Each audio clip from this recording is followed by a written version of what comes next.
All right, Kartik, welcome to the WealthTech podcast. I am happy to have you on the show. Would you mind giving a brief introduction of yourself and Advyzon? Yeah, sure. Great to be here, Mark. I'm Kartik Srinivasan. I'm president of our institutional business at Advyzon. I joined Advyzon close to a year and a half ago, and I head up our offerings for the ultra high net worth and family office space, which is a newer part of our expansion into different segments and products at Advyzon. So excited to be here and look forward to our conversation. Great. So you've recently launched a new family office specific product, Auria. Could you talk a little bit about that offering? Why the launch? What's the focus? What makes it different? Yeah, sure. Advyzon's been around for 12 years, 12 plus years. The core product has been in market for 10 years. And, we've started by serving RIA firms and have grown quite significantly. We serve well over 2,000 firms today. And as we sort of kept growing in the RIA space, we would encounter firms that either were family offices, like a multifamily office, or at least serving ultra high net worth investors. And they had some unique needs that Advyzon really wasn't built to serve. Most of our clients are serving the mass affluent or the high net worth, but not really clients that have like over 20, 30, 50 million in assets. But we were starting to see that and realize that there was a huge opportunity to enter the ultra high net worth space with a differentiated offering. And so we decided that the time was right to set up a new business, build a new product that really took the Advyzon core product offering and extended it into the family office ultra high net worth space with some purpose-built capabilities. And so we feel like it's an untapped market. The family office ultra high net worth is looking for a bundled solution that really can help solve a lot of the pain points that exist in that space. So that's why we created Auria, and we're really excited to enter this space and provide a new solution for firms in that market. That's great. There's definitely, obviously, it's a dynamic market. There's a lot of growth in that area, and you see a lot of overlap with the single family office as well, multifamily office, and having kind of common needs and serving that ultra high net worth individual, especially around alternative investments, and the need to be able to be multi-asset class. One of the things that kind of makes Advyzon unique, I think, when you take a look at the kind of the comprehensive or the all-in-one solutions within the family office space is around CRM and workflows. I think on the family office side in particular, CRM kind of gets overlooked a little bit. Can you talk to me about that? Why is that part of your secret sauce? Why is the CRM so important, and how does that differentiate Auria in the marketplace? Yeah, certainly. So the CRM, we decided to build CRM into Advyzon a couple of years into our journey, and at that point, a lot of folks were like, "Well, just integrate with what's out there. Why build it?"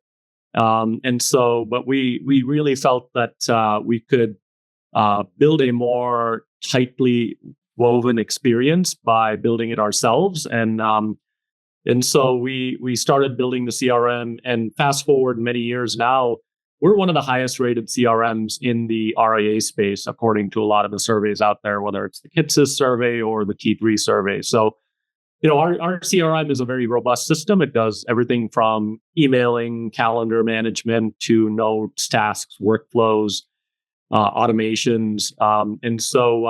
Obviously, they're huge value for the RIA space. We have strong usage of CRM, and combining with the core portfolio accounting reporting platform, it provides a lot of efficiencies.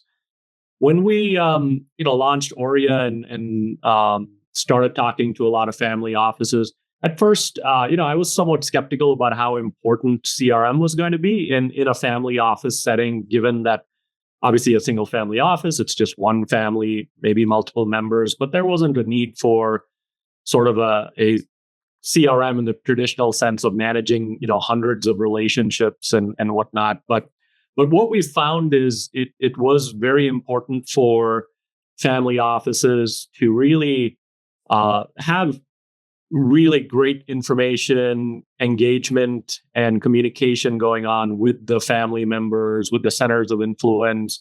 And so having the CRM system that could really be that point of contact for where all emails are centralized in one area, all the documents are centralized, the ability to kind of do notes and tasks and workflows at every level of a family office, whether that's at the family level, the households, the individual members, to obviously the investment accounts, but then also to things like assets, like whether it's a home or a car or an art collection, being able to have notes and tasks, workflows, document management, all of that tied to those various levels, really wasn't something that exists in the market with a solution that also does things like reporting, balance sheet, performance, portfolio accounting, et cetera. So that, Yeah, I think if you take a look at some of the comprehensive systems out there, CRM is probably the most underwhelming component of it. But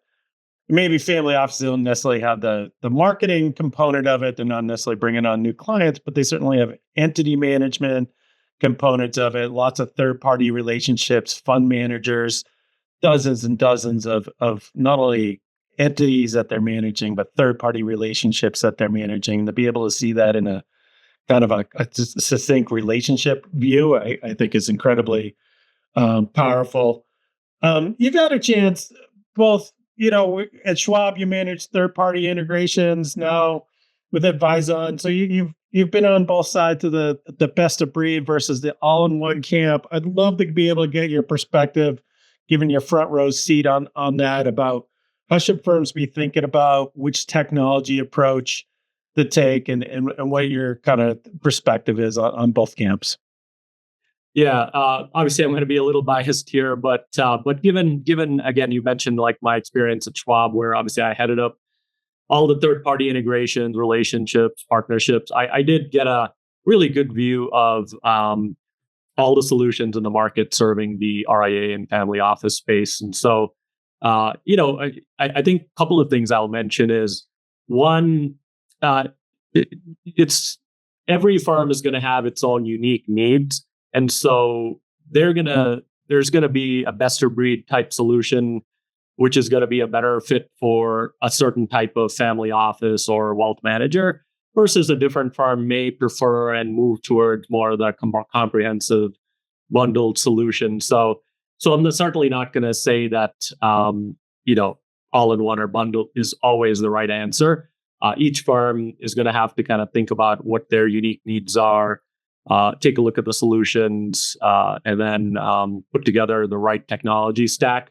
But I would say the promise of the best of breed was we're going to be super laser focused on one particular vertical and be really good at it, and we're going to integrate with systems that are in other areas that we're not going to touch. And so, at a high level, that vision sounded good, but where it fell apart is that integration really did not deliver. You just don't have that tight integration between a lot of the best of breed systems. And there isn't the motivation to invest heavily to integrate and maintain and keep innovating on that integration. And so what we have seen is a lot of systems out there, they say that, hey, we've got 100, 200, 300 integrations. But if you start looking at the quality of the integration, it tends to be very lightweight, like single sign-on, maybe a one-way data feed or a one-way API. But it really does not solve the pain points and challenges and workflow needs that most family offices and wealth managers are looking for. So I think what happens is a lot of firms end up picking the best of breed, thinking that, yep, I've got the best of each of these verticals. But then once they start using it, they quickly realize that data is inconsistent. They're ending up spending a lot of time switching between applications, trying to figure out and get that complete picture, and they end up wasting time. And so, one thing we've seen in our surveys of our clients is firms are saving hours and hours and sometimes days in a week just because of the tight integration we've got between all the various capabilities in our system, whether it's the performance reporting, CRM, document management portal, all of that. And so when a bundled or all-in-one solution is built the right way, and each of the components does provide the depth and breadth of capabilities that firms are looking for, I feel like that ends up saving advisors a lot of time, delivering much greater value, and also delivering a better user experience overall. Yeah, I think there's there's pros and cons to both sides, and no one right answer for all firms, but there is a right answer for each firm, right? And I think it depends on their technology personality. You do see in a lot of surveys out there that advisors are still would rank lack of integration as one of the biggest pain points they face in the firm with technology. It's still one of the areas that probably still has a way to go. You do see some cases where vendors have really committed to each other to have tighter integrations, but not every vendor has tight integrations with everybody within your particular tech stack. So that could be a challenge. Where do vendors kind of in the space when it comes to client experience and implementation? What makes a vendor succeed in those areas, and where do you see vendors kind of falling a little short? Yeah, I mean, I would say implementation certainly is going to be it's difficult. I mean, each implementation has its own nuances, uniqueness, depending on the types of technology tools that firms were using, the amount of history they have in there, how much customization they did in those tools, and so it does vary from for each case. And so I think the keys to success there are really ensuring that, first of all, that there is a very strong technology process and experience in terms of converting data from one given source into the system that they're moving into. For instance, we at Advyzon, we built database conversions from all the leading portfolio accounting and management systems, as well as the leading CRM systems. And we've converted hundreds and hundreds of firms over the last years. And so with each one, we get better at it. We've seen now a different sort of use case or something unique, which we are now able to go in and make it even better. So the first two or three are going to be, they're not going to work perfectly. They're going to have some issues, but I would say as the firm gets more and more experience converting a given system, it just gets better over time. And so, for instance, we're really good at converting data from all the major systems, as I mentioned, but it's taken years to get there. And so I would say that one thing is obviously having the technical capability to move data from system X into your system. That is something that's important. Whenever a firm is talking to a new technology vendor, they need to really dig deeper and ask questions around, have you converted data from this system to that? What is your experience? Can you outline what are the various data points you bring in? How much history are you bringing in? Are you bringing in just the returns or the actual transactional pricing, all that history? Because the reports that you can run and the data that you can get is going to vary quite a lot depending on the actual type of conversion that's being done. And so those are all very key elements in a successful implementation.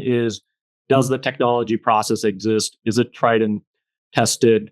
And how much experience does the vendor have in doing those conversions? And then, a lot of times it is going to take longer than potentially what they're saying it's going to take. So just have a buffer of time. Don't have a renewal coming up in like 3 months and then quit the contract and then select a new vendor. because you want to make sure you give enough time to run both systems in parallel. Maybe do 1 month or at least 1/4 of reporting cycle if it's the portfolio accounting conversion, so that you're able to compare both systems and look at the accuracy of the returns and the output of the reports and whatnot. Right, that's really important. So ensure that you've got enough time on your contract in order to successfully test out that conversion, and you're not really rushing Not under the gun, process, right? That's super important. And then just you need to be training. Training is very critical. The implementation itself could go successfully, but if the advisory firm or the family office doesn't adopt a good training and onboarding protocol within their firm in order to use that new technology that they've just spent a lot of money to adopt, you're going to have a failure because now change is difficult. People don't love change, even if it's moving from a legacy system to a better technology. It is still going to be change. You're going to do things differently. And so it is important to have a very, very thorough onboarding and training and implementation program, and work with your new vendor to implement that, ensure that all the users at your firm are trained, educated, and know how to use the new system. Because otherwise, if you don't get the adoption, you're really spent a lot of time and money on something that you're not going to get the full use out of. So it's important to think through the technology, the process, who are the people who are driving the implementation and the change.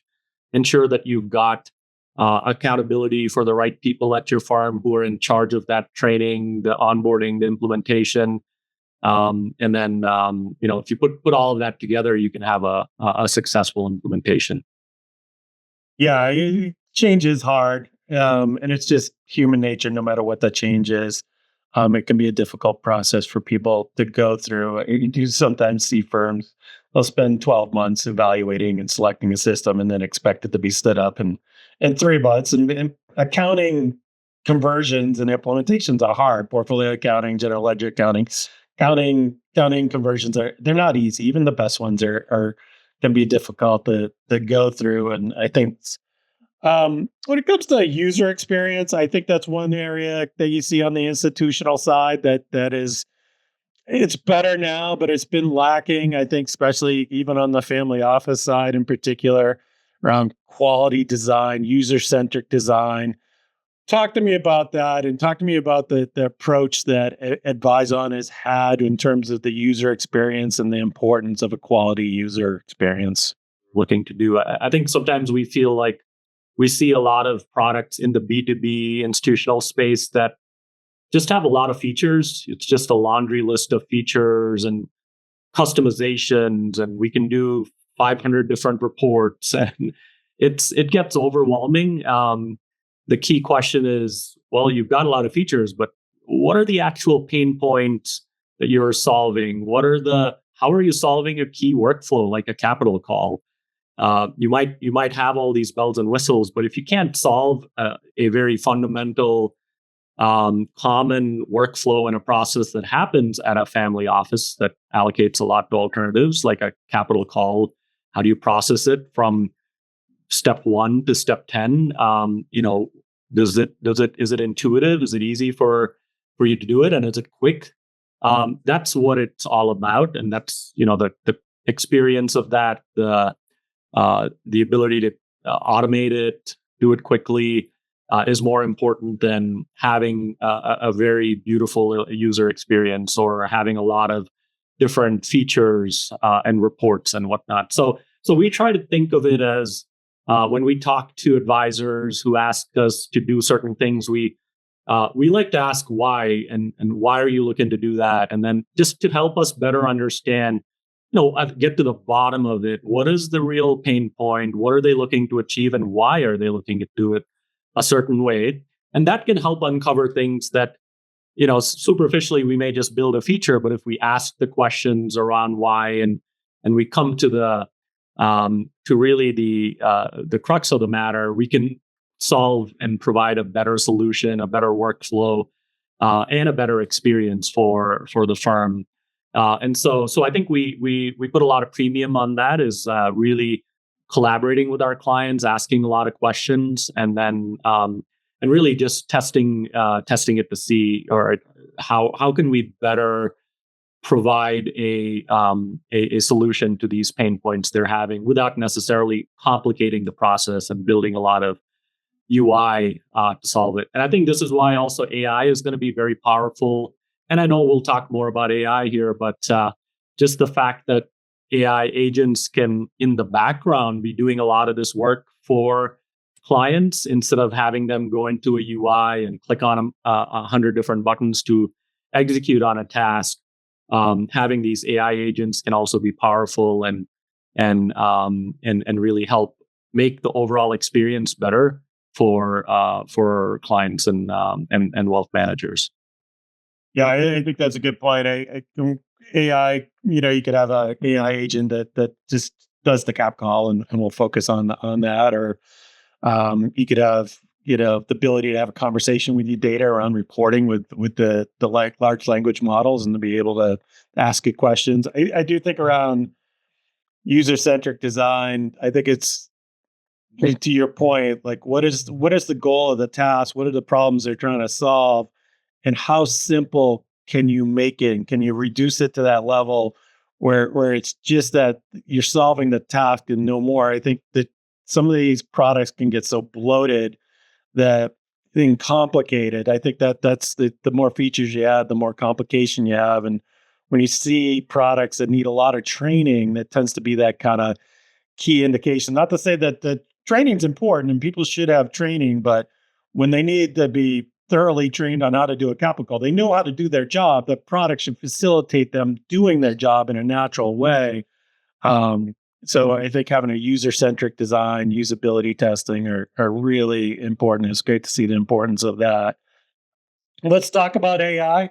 How do you see AI impacting the wealth management industry in general, and also Advyzon in particular?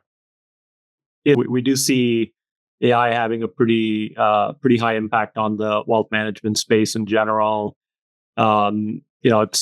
It's definitely getting to a point where you're seeing every firm in the industry, whether it's large enterprise wealth management firms down to startups, are investing quite heavily in AI, coming out with AI strategies, what their AI roadmap and playbook is going to look like. So it is it is going to have a huge impact, and there's going to be we've started to see obviously a lot of innovation in this space. For instance, if we look at AI note taking and meeting management tools, right? It seemed like overnight we saw like dozens and dozens of these tools come out, and it's a great sign. It's the first sign of like innovation, and you see a lot of startups pop up that are solving this critical pain point. So that's one example that we've seen of a lot of AI innovation, and over time we'll probably see the dozens of AI note-taking tools whittle down to maybe a few of them. But we're going to see that in every area, right? Whether it's in the CRM, financial planning, estate planning, we're seeing a lot of AI use when it comes to anytime there's a lot of unstructured data, documents, PDFs that are involved.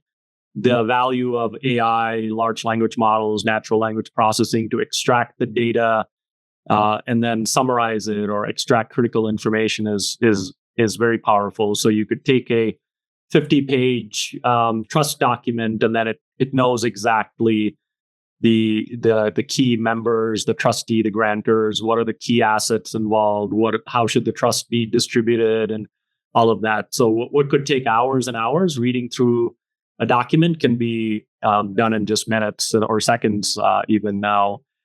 So there's a lot of powerful use cases with AI. So we're seeing a lot of that come into the industry, and lots of great innovation going on. At Advyzon specifically, we feel like we're well suited to deploy AI because the key thing with AI is data. The reason the most successful firms out there that are leading the AI race are firms that have tons of data. Google, Microsoft, Meta, They have so much data, billions of users, and so that's critical.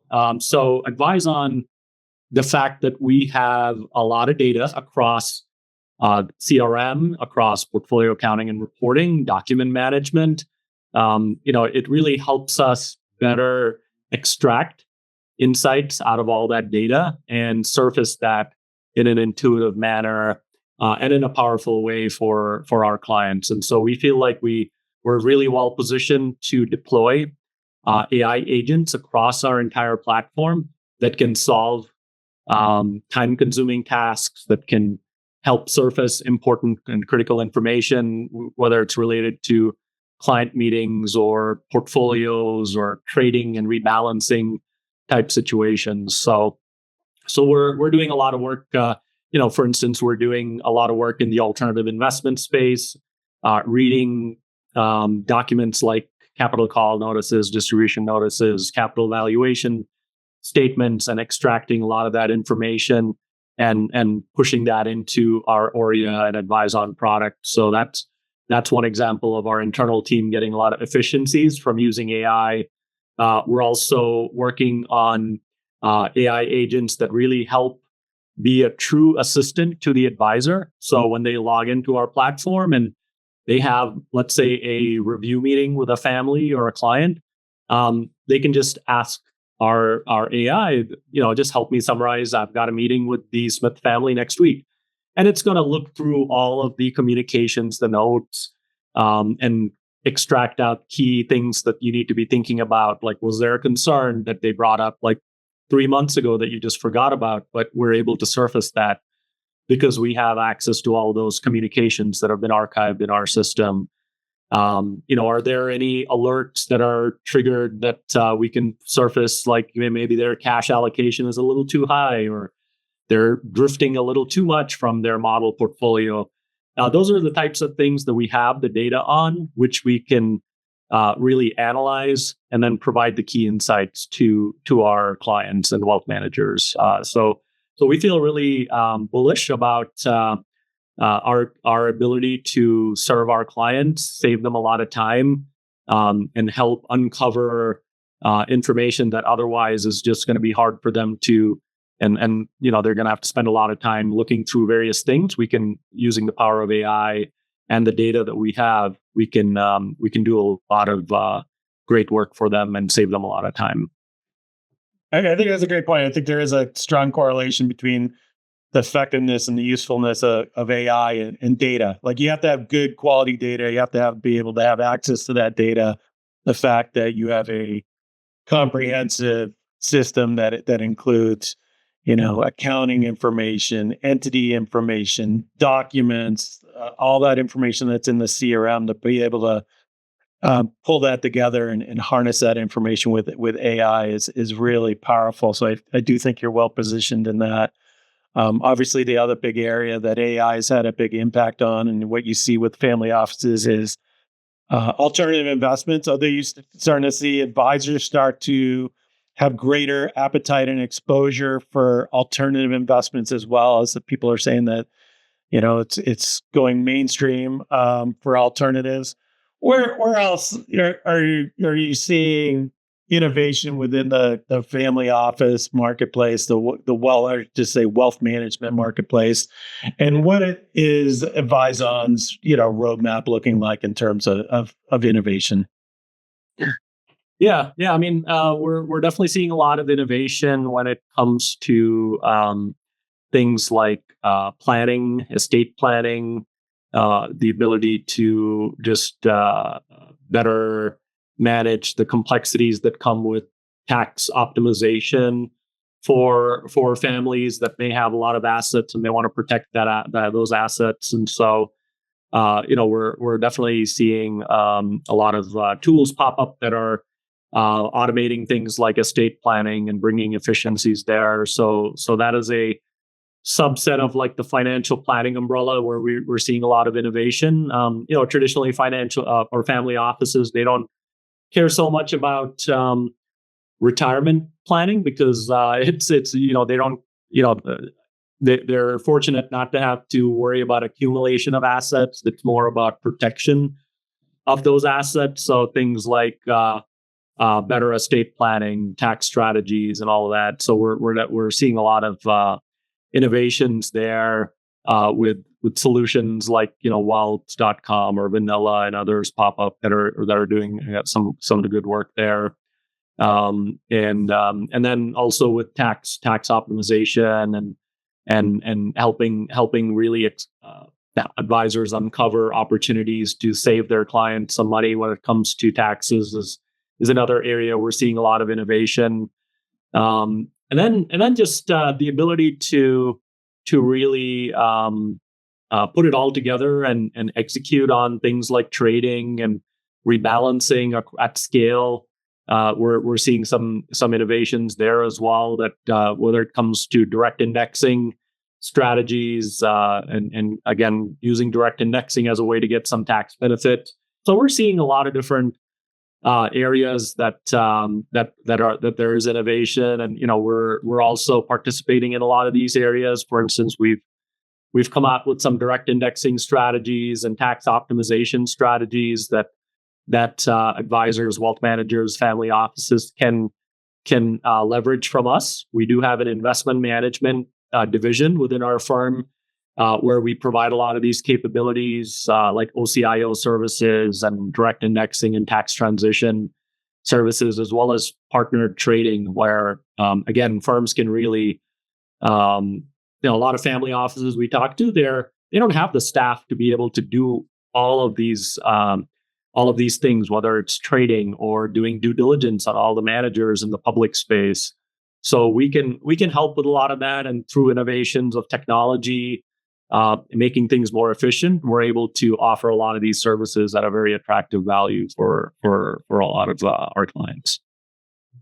Do you have a prediction where the market might be, wealth management, 3-5 years out?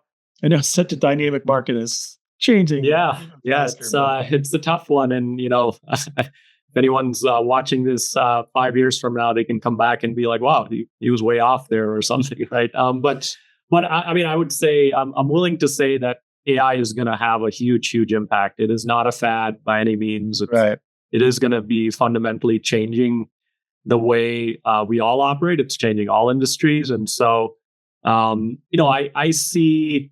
When I was at Schwab, they would do a lot of surveys, and they found that there's going to be a shortage of talent in the wealth management space. And a lot of that shortage was going to be really operational talent to help advisors kind of help grow their businesses and scale their businesses. But I feel like AI is going to help solve some of that. You're going to have, through the use of agentic AI and tools that are just more efficiently using AI to solve a lot of operational tasks, you're going to be able to see advisors and family offices that can grow to be many billions in assets with a very, very lean staff managing all of those assets. And you can have, like for a wealth manager or RIA, you're going to have a lot of client-facing advisors and very minimal back office staff, because a lot of that is going to be automated with technology. And so that I think is going to be something we'll start to see a shift over the next few years, as the composition of advisory firms could change, where it's going to be more and more client-facing, revenue-producing roles, and less cost center, less operational roles, because of the power of technology and the modernizing of the technology stacks at a lot of these firms. So I would say that's something we'll certainly see as a key trend in the next few years. Yeah, I think that's a solid prediction. I think talent acquisition retention has been a struggle in the industry for a long time. I do think back office talent, operational talent, like advisors have never been really great at it anyways. Like they want to be client facing. It's about managing clients. And that AI will have a major impact in that area. I think, single family offices, like I think there's a couple things that you're probably going to see. I think that the barrier to entry for single family offices over the past 10, even 20 years has gone up and up and up. It was 100 million, 200 million, 250. I would even say even a more comprehensive family office is really around the $1 billion mark. And I think that number is going to start to come down again, and that you're going to have very lean family offices that are going to be able to provide a wide range of services because of AI and because of technology. And I do think it's going to force family offices to modernize. Even advisors, there's a subset out there that are reluctant to modernize or on legacy software, and that I think there's two factors. One, I think the innovation and productivity gain is so great that you get with AI. You're talking 10x type of capabilities in some areas, and that's not hype. That's reality. The other area I do think is you also have the threat of AI, right? With cybersecurity and the ability to have a more secure cyber posture. So I think it's got to be that the hype is it's not hyped enough probably in terms of AI, and I think the impact's going to be huge, and I think it's going to have a real positive impact on the industry in terms of scale, productivity, additional services that firms can provide. I think family office services will be much more common for advisors too, where they've been reluctant to offer certain services just because of the operational burden of them, things like bill payment, concierge services, that you're going to see a wider degree of that. So I think it could already be the golden age, but I think we're about ready to enter that. So it's exciting times for sure. Yeah, we just need firms to get off of Excel at least, right? We still have a lot of firms we talk to that are using Excel, and I'm impressed that they're able to run a several $100 million or even $1 billion family office using Excel. But I feel like in order to really help scale, grow, be secure, we need that modernization from firms, and they'll be able to take advantage of a lot of the great technology leaps that we've seen in the last few years. I'd like to end the podcast on a personal note with 3 questions that have nothing to do with WealthTech. You're a citizen of the globe, having grown up in India, Bangladesh, and Liberia. Is that the right? Yep. Yeah. My dad worked for the United Nations, and so I was born in India, lived in Liberia and West Africa for a few years, Bangladesh, back to India, and then I did my high school in Kuwait, and then I came to the U.S. A little over 25 years ago for college, and been here ever since. So that's it's been quite the journey. What's something that folks might not know about India that you'd like to share? Yeah, it's got a rich history, a lot of different wonderful places to visit that you can really soak up, like thousands of years of history. Great culture. The food is amazing in different parts. I think a lot of people they say they like Indian food, that they're really thinking of like a particular region. But if you go to India, you'll notice that any region has like its own cuisine, and it's very very rich again in the history of the cuisine. And so I love Indian food from all the different regions. And then I would say there's a huge growth, and there's a lot of young people in India that are hungry for and looking to make a mark on this world, and they're entering the technology space, the wealth management space. We're actually seeing a huge growth in the independent wealth management space in India. Lots of advisors. Fastest growing family office space as well. Yep. Family office space is growing. So that's it's pretty exciting to see what's going on outside the U.S. and in India here, in terms of like the growth in wealth management, and the overall wealth in the country keeps growing, and more people come out of the lower income levels into middle class, and then into the higher income levels as well. You currently live in Colorado. I love Colorado. What's your favorite spot in Colorado? I love the mountains. We're in the Denver metro area, but whenever we can, we try to escape into the mountains. And whether it's in the winter, we do a lot of skiing, and in the summertime, lots of hiking. So the mountains are always a place where my family we like to be, and get away from a little bit of the hustle and bustle of the metro area, get some fresh air. What's your favorite ski resort?